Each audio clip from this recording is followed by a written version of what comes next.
என்னோட ஃப்ரெண்டுமா, இவன் பேர் திவேஷ்.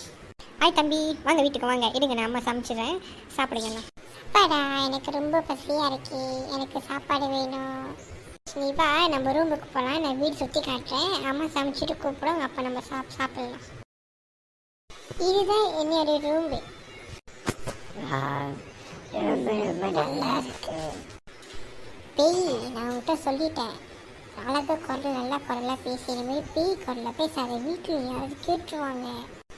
டேய் சுகு, ஃபோனு எடுடா, ஃபோன் அடிக்கிறேன், ஃபோனு எடுக்க மாட்டேங்கிற. அவன் ரொமான்ஸ் பண்ணிக்கிட்டு இருப்பான், அவன் வருவான், விடுங்க. எனக்கு மருந்து சாப்பாடு வேணாமா, சமைச்சிட்டாங்களா? வீட்டில் அரிசி கூட இல்லையா, என்ன சமைச்சு கொடுக்குறது? வீட்டில் ஜாமான் கூட இல்லை, காசு. இங்கே வாங்க.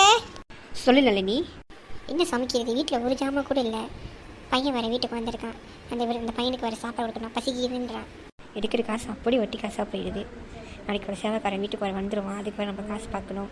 தோசை, பழைய தோசைலாம் இல்லையா, கோதுமை வந்து கரைச்சிரு, அது கரைச்சி அது கூட அது சாப்பிட. நாளைக்கு ஏதாச்சும் நம்ம பார்த்து நல்லா ருசியாக சமைக்கலாம். இருக்குங்க, நம்ம அதுமாரி அந்த தோசை மாரி சுட்டுறேன், இன்றைக்கி ராத்திரி நம்ம சாப்பிட்டுக்கலாம். கடவுள் நம்மளுக்கு மட்டும் ஏன் இவ்வளோ சோதனை கொடுக்குறாங்கன்னு தெரியல. சுபு எங்கே இருப்பான்னு நம்ம போய் கேட்டு பார்க்கலாம். என் மனசுக்கு துணி ஏதாச்சும் பிரச்சனை நான் மாட்டியிருக்காங்கன்னு நினைக்கிறேன். ஏன்னா வீட்டில் நாங்கள் அப்பாவே கொஞ்சம் எங்கள் அம்மா வந்து சரியில்லை. எங்கள் அம்மா ரொம்ப பேசுவாங்க. போய் மேலே போய் சுகு போய் கேட்டு பார்க்கணும் எங்கே இருக்கான்னு. சுகு எங்கே இருக்க சுகு? ஃபோன் அடித்தா கூட ஃபோன் எடுக்க மாட்டேங்கிறானே. இன்னும் வீட்டுக்கு வராமல் எங்கே படுத்திருக்கான்? சுகு சொல்லுடா, ஏன் அழுவுற? என்ன ஆச்சுனாக்க? பார்த்து பத்திரமா ராணி, நான் போயிட்டு வரேன். சுகு, நான் போயிட்டு வரேன். ஏய் ராணி, என்ன அவன் யாரு? அவனுக்கு போய் முத்து கொடுத்துக்கிட்டு இருக்க? அவனுக்கு அவன் குடும்பம் நம்ம குடும்பத்துக்கு உயிராகிடுமா? அவன் சின்ன குடும்பம், நம்ம பெரிய குடும்பம். அவன் ஏழை, அவன்கிட்ட காசு நிறையா இருக்குமா? நீ யாரு? ராணி, என் வீட்டை ராணி. அவனுக்கு கொடுப்பானா? அத்தை, நான் உன் மகள் நல்லா வச்சு பார்த்துக்குவேன். ஏழையாக இருந்தாலும் உங்களுக்கு பண திமுறை என்கிட்ட காட்டாதீங்க. பார்த்து சும்மா இருக்கீங்களா? அடிச்சு துரத்துங்க அவனை. இதுக்கப்புறம் என் மகள் அவன் பார்க்கக்கூடாது. பொண்ணு கேக்குதா? ராணி வா நீ உள்ள. அந்த பொம்பளைக்கு என்ன தைரியம் தான் நம்ம குடும்பத்தை பற்றி தப்பாக பேசியிருக்கே. இன்னைக்கு அந்த பொம்பளை 2 ஒன்று நான் பார்க்குறேன். வா நம்ம வீட்டுக்கு போவோம். வேணா இவா நம்ம வீட்டுக்கு போகலாம். இனிமேல் அமைதியாக இருந்தேன்னா இன்னும் நல்லா அது பேசும். இன்னைக்கு போய் நீ என்ன நார்னக்கள் கேட்குறேன் இன்னைக்கு. வா போ, பப்பி கேட்டு தான் ஆகணும். அதான் இந்த நானா இன்னைக்கு நான் பார்க்குறேன். நான் வேணான்னு சொல்கிறேன். மூடிக்கிட்டேன் கூட வா.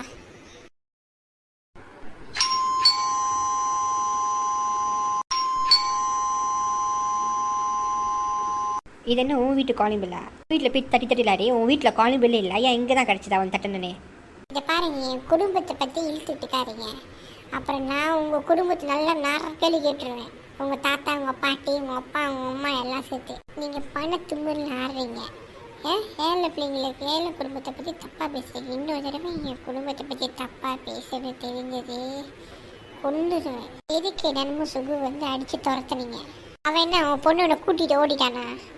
வீட்டில் தான் இருக்கு உன் பொண்ணு நான் அழகு ராணி, அழகு ராணி அப்படி.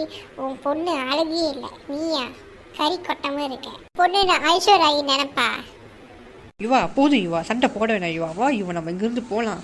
ஏய், என்கிட்ட நான் யாருன்னு தெரியாமல் என்கிட்ட பேசிகிட்டு இருக்க.